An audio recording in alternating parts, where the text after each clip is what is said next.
Subject, Daddy Daddy. Dahuang Daddy Daddy na ito na supposedly may money pero medyo kuripepot. The Hoktionary, kuripepot. Female form is kuripipay. Similar to kunachiwa, meaning makunat, maganit, kuripot. Kuripepot, bow. Super kuripepot nga raw itong si Daddy Daddy na maski na malakas itong kumita, super liit na allowance lang daw ang ginigibsong sa juwawis niya. Here my money. Here your money. Super eksakto lang raw na panggasto sa bahay ang ginigibsong nito with nothing extra at kailangan pa may breakdown ito sa pinagkakagastusan bago magbigay ng bagong allowance.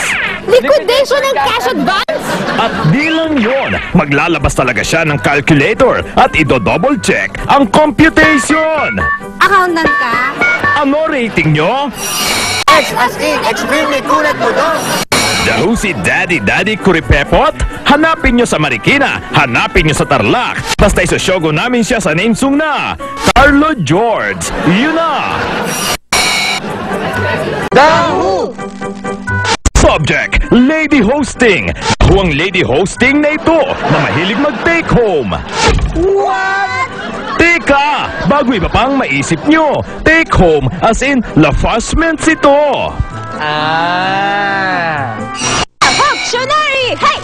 Lafushment! Meaning, lafush, lafang, udang. In other words, pagkain. Lafushment. Wow! Hey! Ang kwento, sagana sa lafashment ang show ni Lady Hosting at di naman nakakahiyang every once in a while ay mag-take home ng fudang na nataypan mo, di ba? Correct! Pero ibang level si Lady Hosting, hindi lang isa o dalawang putahe kundi lahat ng sobra. Take home niya! You make balot and you bring to the karaoke and take home. Ha? Alin po? Everyone!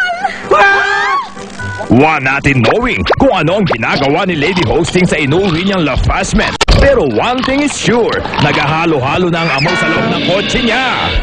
Ano rating nyo?